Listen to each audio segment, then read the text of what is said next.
আছে এই পদগুলোকে অতি সত্বর আমাদের নিয়োগ দেওয়া হোক। যারা পাস করেছে এবং কোয়ালিফাইড, ভালো নম্বর পেয়ে কোয়ালিফাইড, তাদেরকে এসটিজিটি কোয়ালিফাইড 2025-26 যেটা পরীক্ষা হয়েছে ওটা পূরণ করার জন্য আমরা সবাই আবেদন রাখছি মুখ্যমন্ত্রী মহোদয়ের কাছে পোস্ট ইনক্রিজ করার জন্য। এবং গতকালকে আরেকটা ঘটনা যেটা আমি একটু বলতে চাই, যে ম্যাথামেটিক্স অনার্সে দুজন ছাত্র 134 পেয়েছে, 132 পেয়েছে। প্রথমে একটা লিস্ট দেওয়া হয়েছিল যেখানে ও মেরিট লিস্টে ছিল, কিন্তু রিজার্ভেশনের কারণে ওরা ছিটকে গেল। 134 পেয়ে যদি ওরা সিকিউর না হয়, আমরা তো 90, 94, 90 এরকমই নাম্বারে, আমরা ম্যাক্সিমাম এরকমই নাম্বার, তা আমরা এখন একদমই আনসিকিউর ফিল করছি। তা আমরা জেনারেল হয়ে কি আমরা এত অপরাধ হয়ে গেছে? আমরা মেরিটের বেসিসে কি কোনো কথাই বলতে পারবো না? শূন্য পদ আছে, শূন্য পদ থাকা সত্ত্বেও আমরা কেন আমাদের নিয়ম আমরা চাকরি পাবো না? কিন্তু যারা 74 পেয়ে গেছে, ওরাও কিন্তু চাকরি করবে, ওরা রাজ্যের স্কুলগুলো চালাবে। আর আমরা 91, 92, 3, 4, 5ও আমরা চাকরি পেতে যাচ্ছি না। আজকে দেখা যাচ্ছে ওইটাই শ্বাসকষ্টের কারণে ওইটাই দেখা যাচ্ছে। কিন্তু 74-এ যদি স্কুলগুলি চলতে পারে, টিচার যদি চালাতে পারে, আমরা তো পারবো স্যার। স্যার আমাদের জন্য কিছু করেন স্যার। স্যার আপনাদের সকলের কাছে আমাদের বিনম্র অনুরোধ, আমাদের জন্য কিছু করেন।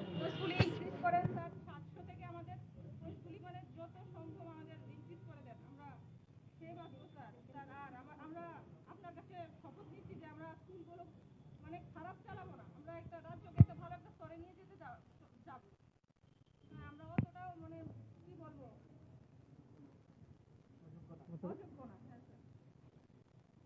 আপনাদের সবাইকে ধন্যবাদ জানাতে চাই। আপনারা আমাদের সহায়তা করেছেন, আমাদের পাশে এসেছেন।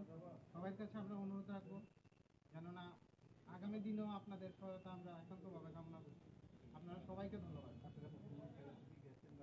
না এখনো আমরা যাইনি। আমরা যতটুকু একটা স্যারেরও একটা বক্তব্যে আমরা শুনেছিলাম যে সেকেন্ডারি এডুকেশনের কাছে ম্যাক্সিমামটা পাঠানো হয়েছে, যে এ ব্যাপারে বিবেচনা করা হচ্ছে। আমরা একটা কথা শুনেছি, এটা কতটুকু আমরা তো জানি না, আমরা ছাত্র, আমরা কীভাবে যেতে বলতে পারবো।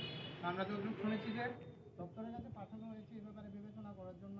তো ওই ব্যাপারে আমাদের কি আবেদন, স্যার নিজের মুখেই বলেছে, কালকে যখন আমাদের পিজিটি স্টুডেন্ট মানে টিচারগুলোকে অফার দেওয়া হচ্ছিল, তখন মুখ্যমন্ত্রী স্যার নিজেই বলেছিলেন যে মানে আমরা দিয়ে দিয়েছি টিআরবিটির কাছে সব কিছু।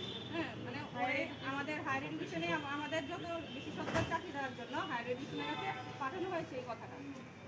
এর মানে আমাদের হায়ার এডুকেশনের কাছে আসতে হলো, এই জন্য আজকে আবার আসতে হলো ওই কথাটা শোনার পরেই স্যার। এখন স্যার আমরা তো চলে আসছি, এখন আমাদের এডুকেশন ডিপার্টমেন্টও আমাদের বলে দিয়েছে ঠিক আছে আমাদের জন্য কিছু করতে তারা পারবে, এরকম না যে রাজি নেই, কিন্তু ওরা বলেছে যে আপনারাও কিছু করতে হবে না। শুধু ওরাই আমাদের এডুকেশন ডিপার্টমেন্টে শুধু কিছু করতে পারবে না স্যার। হ্যাঁ, আমরাও তো স্যার, আমরাও জানি স্যার, আপনি যদি চান আমাদের পোস্টগুলি ক্রিয়েট করতে পারেন স্যার। আপনি